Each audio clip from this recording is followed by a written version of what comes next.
Hello friends, എന്നും വെക്കുന്ന രീതിയിലൊന്ന് വെറൈറ്റി പിടിച്ചാലോ ചിക്കൻ കറി. അപ്പോൾ ചിക്കൻ ഞാൻ നന്നായിട്ട് കഴുകിയെടുത്തിട്ടുണ്ട്. ഇഞ്ചിയും വെളുത്തുള്ളിയും ഇതുപോലെ കുനുകുനാ അരിഞ്ഞിട്ടാണ് ഇട്ടേക്കണേ, ചതയ്ക്കാനൊന്നുമില്ല. പിന്നെ ഇതാ കുറച്ച് പച്ചമുളകും നല്ല നാടൻ വേപ്പിലയും ചേർത്തിട്ടുണ്ട്. ഇനി നമുക്ക് മസാലപ്പൊടികൾ ഓരോന്നായിട്ട് ചേർത്താലോ. അപ്പോൾ അതാ മഞ്ഞൾപ്പൊടി ചേർത്തു. പിന്നെ നമുക്ക് മുളക് പൊടിയാണ് ആവശ്യമുള്ളത്. മുളക് പൊടിയും കുരുമുളകും നിങ്ങൾ എരിവ് നോക്കി അഡ്ജസ്റ്റ് ചെയ്തിടണേ. അത് കുരുമുളക് ഇട്ടു, മല്ലിപ്പൊടി ഇട്ടു, ഗരം മസാലപ്പൊടി ഇട്ടു, ചിക്കൻ മസാലയും കൂടി ഇട്ടിട്ടുണ്ട് കേട്ടോ. ഇനി ഇത് നമുക്ക് ചേർക്കേണ്ടത് കുറച്ച് പെരിഞ്ചീരകമാണ്. അപ്പോൾ പെരിഞ്ചീരകവും ചേർത്തിട്ടുണ്ട്.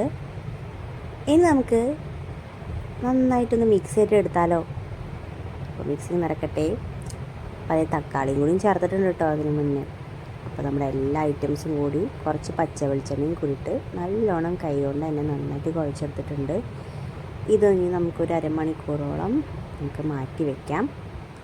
ഇനി നമുക്കിതാ ഇതുപോലെ നോൺ സ്റ്റിക്ക് പാനിലോ അല്ലെങ്കിൽ ഏതെങ്കിലും അടി കട്ടിയുള്ള പാത്രത്തിൽ നമുക്ക് ഇതുപോലെ ഇങ്ങനെ അടച്ച് വേവിച്ച് വെക്കാം കേട്ടോ. അപ്പോൾ ഇതിൽ നിന്ന് തന്നെ വെള്ളമൊക്കെ ഇറങ്ങി വരും.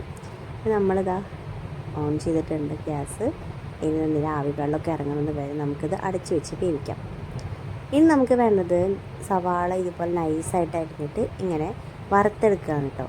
അപ്പോൾ നമ്മളത് ഒരു മിക്സർ ജാറിലിട്ട് അത് വറുത്തതും കൂടി അരച്ച് നിർത്തിയിട്ടുണ്ട് ചിക്കൻ കറിയിലേക്ക്. ചിക്കനിൽ നല്ലോണം വെള്ളമൊക്കെ ഇറങ്ങി വന്നിട്ടുണ്ട് കേട്ടോ. ഈ സമയത്ത് നമ്മൾ ഉപ്പ് നോക്കിയിട്ട് ആവശ്യത്തിന് ഉപ്പ് വേണമെങ്കിടണേ. നല്ല ടേസ്റ്റി ആയിട്ടുള്ള ചിക്കൻ കറി റെഡി ആയിട്ടുണ്ട്. നല്ല തിളയും നല്ല സ്മെല്ലൊക്കെ വന്നിട്ടുണ്ട്. ലാസ്റ്റായിട്ട് നമ്മൾ കുറച്ച് നല്ല കട്ടിയുള്ള തേങ്ങാപ്പാലും കൂടി ചേർത്തിട്ടോ. ഇപ്പോൾ ആ എരിവും ഒക്കെ ഒന്ന് ബാലൻസ് ആയിട്ടുണ്ടാവും. ഇനി നമുക്ക് നല്ല ചൂട് പൊറോട്ടയുടെ കൂടെ നല്ല സ്വാദിഷ്ടമായിട്ട് ഇതൊന്ന് കഴിച്ച് നോക്കിയാലോ. അപ്പോൾ വീഡിയോ ഇഷ്ടപ്പെട്ടെങ്കിൽ എല്ലാവരും ലൈക്ക് ചെയ്യുക, ഷെയർ ചെയ്യുക, കമൻറ്റ് ചെയ്യുക. Thank you all.